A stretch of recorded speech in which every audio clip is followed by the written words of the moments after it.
Hey guys, today we're stepping aboard a journey that's going to take you far beyond your kitchen counter, straight into the misty harbors and salt-kissed winds of the North Atlantic. Picture this. The wooden deck beneath your feet is slick from the spray. The gulls are squabbling overhead like they've just been told sardines are going extinct. And somewhere out there in the gray-green horizon lies the secret to a healthier heart. Oh, and speaking of surprises, you probably wouldn't guess that eggs can be a brain's best friend in ways you never imagined.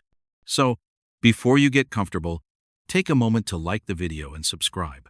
But only if you genuinely enjoy what I do here. Go ahead and drop a comment with where you are and what time it is. I always love knowing who's watching from which corner of the world. Now, let's start looking for things you don't know. You stand at the rail, breathing in air so fresh, it's like biting into a crisp apple, only much, much colder. The ship you're on isn't a cruise liner. It's a sturdy, no-nonsense fishing vessel, heading into waters that have been both generous and unforgiving to those who seek their bounty. The captain, a broad-shouldered man named Einar, wears a knitted sweater so thick it could stop a harpoon, and he's got stories etched into the lines around his eyes. He tells you about how these waters have fed generations, not just with fish, but with a philosophy. Eat what's in season, move with the tides, and trust the old ways because they work. And you start to notice something. Everyone here looks, well, annoyingly healthy. The kind of rosy-cheeked vitality you can't buy in a bottle. We pass a small archipelago, where low cottages with turf roofs cling to the rocky shore. Einar points out a smokehouse, a squat wooden building with curls of rich, savory aroma drifting from its chimney. Inside, you see racks of mackerel hanging like silver pendants, each fillet absorbing the scent of smoldering alderwood. The smoke swirls, turning the air into something you wish you could pour into a jar and keep forever. One of the crew, a wiry young guy named Tomas, slices off a piece and hands it to you on a scrap of rye bread. The taste is intense, oily, rich, and somehow clean at the same time. This is not your average fish. Your taste buds seem to stand to attention, and you swear your heart beats just a little smoother. As we sail on, you lean against the rail, thinking about how much this place feels like it's wrapped in time. Out here, there's no rush to modernize for the sake of it. They still pickle vegetables, dry herbs in the wind, and cure fish over slow-burning wood fires. There's a rhythm: catch, preserve, share, that's been in place for centuries, and maybe that's part of why heart disease rates here are lower than you'd expect. Of course, you can't just romanticize it. People work hard here, physically hard, pulling in nets, mending sails, chopping wood. Your average daily steps count doesn't mean much when you've been hauling a 20-kilo net in freezing rain before breakfast. That combination, clean, unprocessed food and movement, that actually matters, might just be the unsung secret. The next morning, you wake to a sunrise that looks painted by a hand too generous with gold and rose. The air is so cold that when you breathe out, your breath turns into tiny clouds, floating away like gossip on the wind. Breakfast is simple. Porridge made with coarse barley, topped with a drizzle of berry compote that's tart enough to make you squint. A mug of strong, almost bitter coffee sits next to it. There's no sugar bowl on the table. No one here seems to need it. Einar grins and says, "We'll take you to the fish market today." You picture a sterile, fluorescent-lit building like back home. But what you find is something else entirely. This market is alive, the floor slick with melted ice, the air smelling faintly of salt and iron, voices calling out prices in languages you don't quite catch. There's an energy, an urgency, and right in the middle of it, a mountain of mackerel, their scales flashing like coins. You watch as an elderly woman in a thick wool shawl buys a dozen fish, stuffing them into a woven basket. She catches your eye, gives you a smile that's all teeth, and says, "Good for the heart," keeps you dancing. You're not entirely sure if she's speaking metaphorically or literally, but you believe her. The afternoon is spent weaving between islands, each with its own quirks. Some have tiny vegetable plots protected from the wind by stone walls. Others are just bare rock, hosting only seabirds and the occasional sheep that looks like it knows too much. By evening, you're back on deck, wrapped in a blanket, watching the sea turn from silver to navy. Somewhere below, schools of fish move like liquid shadow. The engine hums. The crew talks in low voices, and the stars begin to show themselves timidly at first, then all at once, until the whole sky feels like it's leaning down to listen. You take one last deep breath of the cold, clean air and realize something. This isn't just about food. It's about place, pace, and the quiet confidence of traditions that work without shouting about it.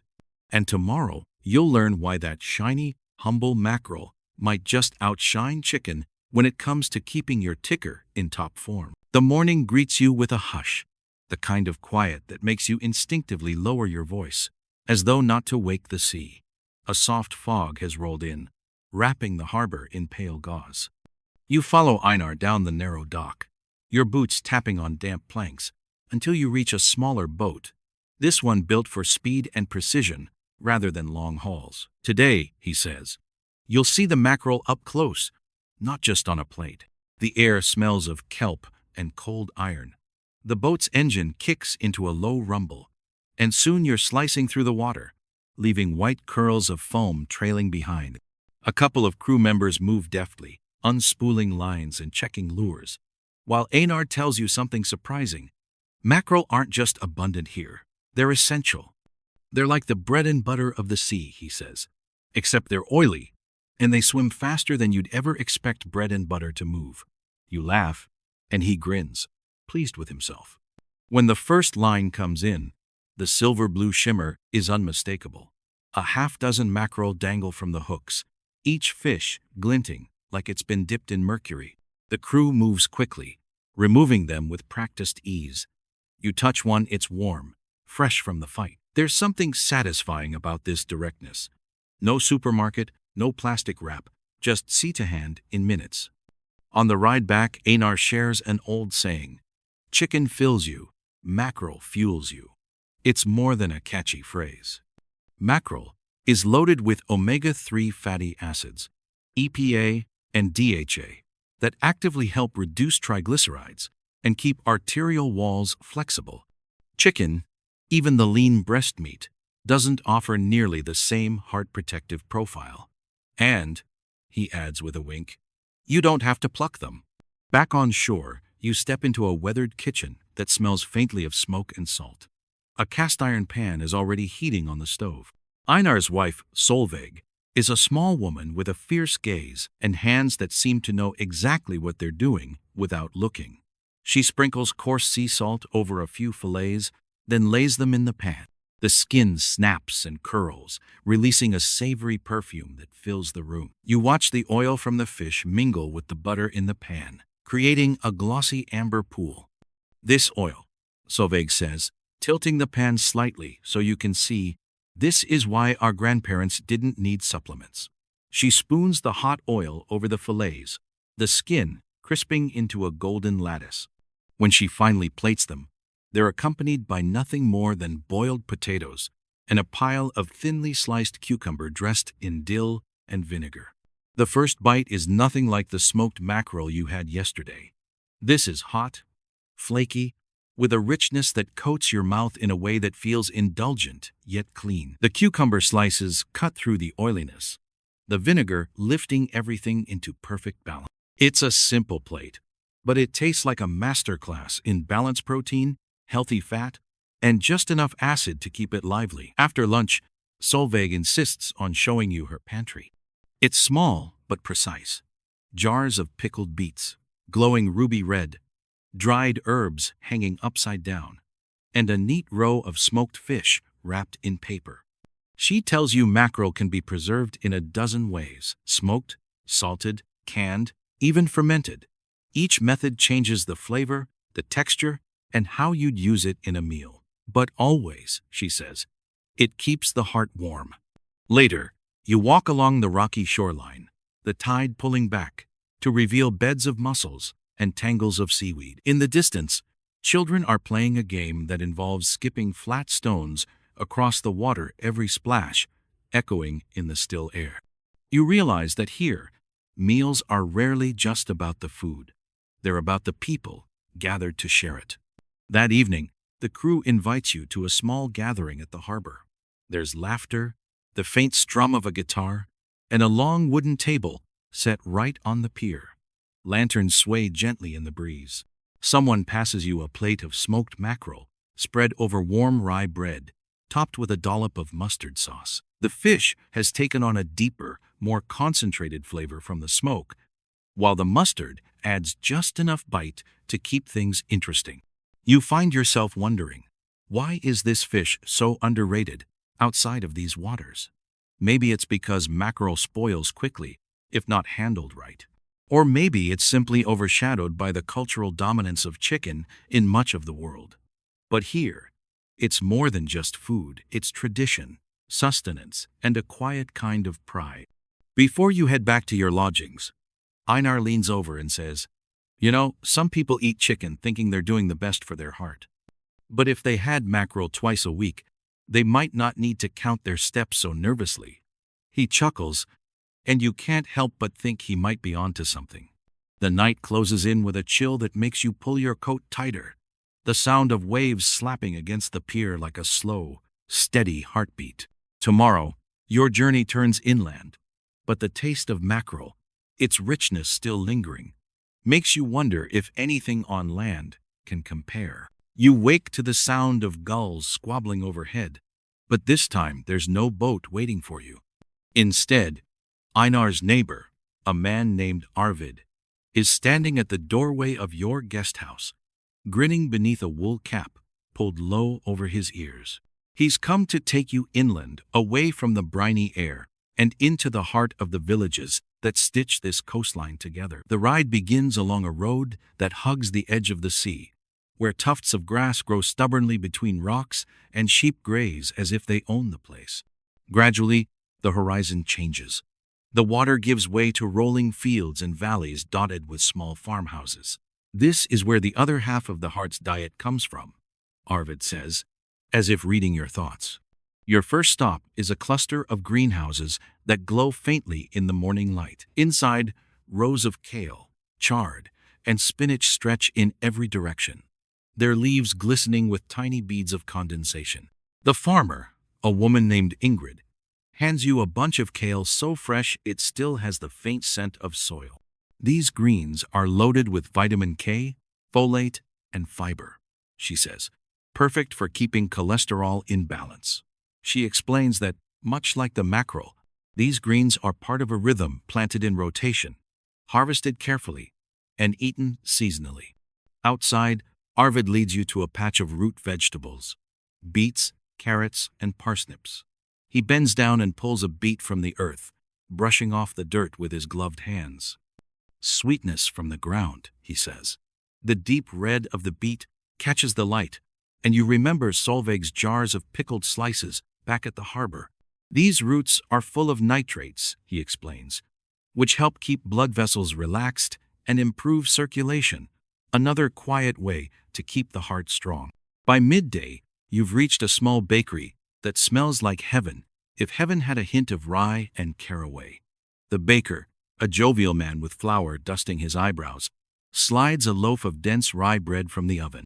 "We eat this with everything," he says, slicing it open to reveal a dark, moist crumb. "Rye," he tells you, "is high in soluble fiber, the kind that binds to cholesterol in the digestive system and helps usher it out of the body."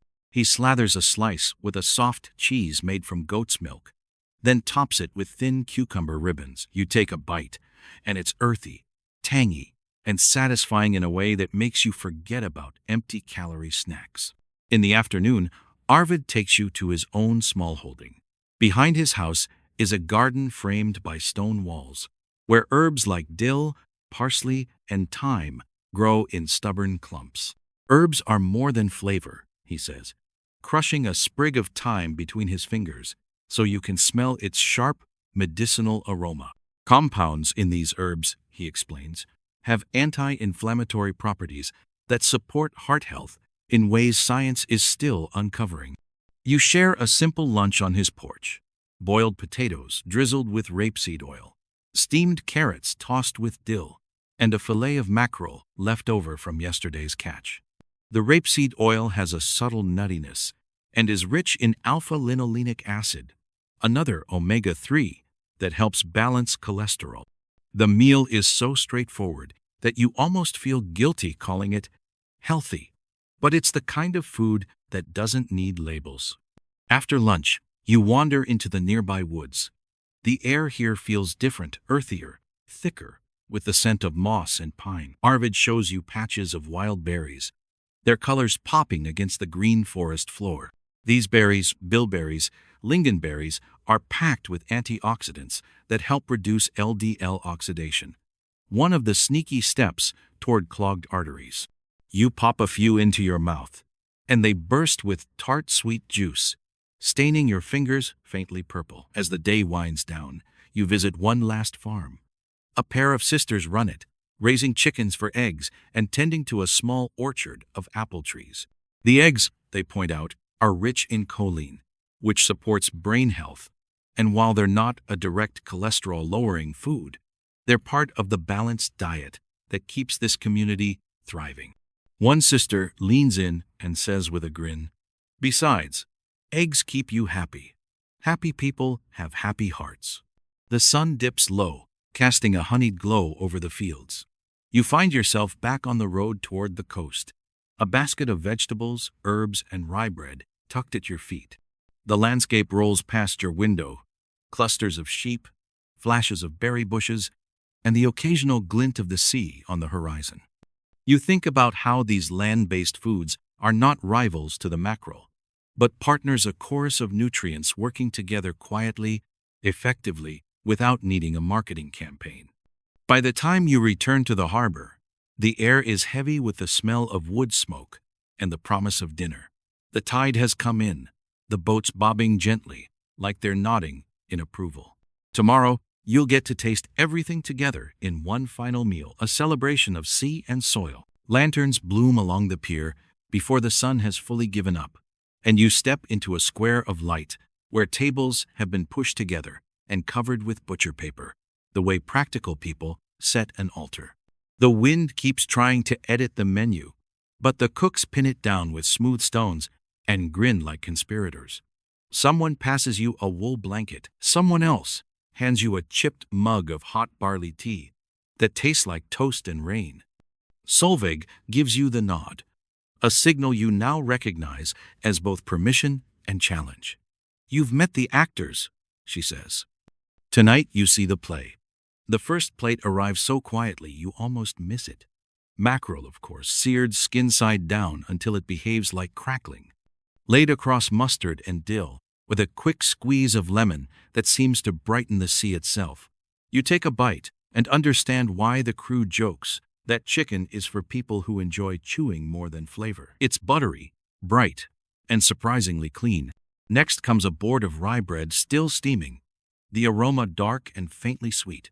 The baker winks as he drops thick slices on the table. The crumb is tight.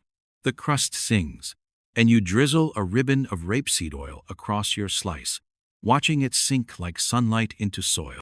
It's humble and startling, at once soluble fiber, doing quiet backstage work while your mouth applauds. Someone jokes that rye is the bouncer at the cholesterol club, and you decide that's canon. A wide bowl lands wearing a crown of green, kale ribbons, baby spinach, and parsley, all glistening with rapeseed oil and a shower of lemon zest. The greens taste brisk, like waking up from a good nap. They bring crunch, chlorophyll, and a chorus of plant sterols, nudging cholesterol in the right direction. Across the table, Einar claims he only eats salad when it tries to eat him first. This one has enough personality to qualify. You take another forkful because the personality is delicious. Then the sea itself walks onto the stage in the form of a small plate of dulse and sugar kelp, lightly toasted and tossed with sesame and vinegar. The texture snaps like a crisp, the flavor oscillates between smoky and ocean sweet, and you catch that deep iodine backbone that seems to straighten your posture from the inside. Minerals with manners, Arvid says, tapping the plate. Seaweed got invited tonight not as decoration but as a principal trace. Elements, fiber, and umami that smoothly redirect unhelpful cravings. Someone brings a bowl that looks like twilight bilberries and lingonberries folded through warm barley with a whisper of honey. The berries collapse into small constellations, staining the grains and your spoon. They bring tartness, anthocyanins, and that quiet antioxidant hand on the shoulder of LDL, saying, "Calm down." You joke that the berries are the therapists of dessert, billing in antioxidants and hugs, and 3 people nod as if they'd like a second appointment. By now, the harbor has loosened into evening. Nets hang like lace. The boats rock with the exaggerated patience of grandparents. And a dog patrols the pier with the seriousness of a security guard who takes belly rubs as bribes. A guitar thread drifts through the lantern light.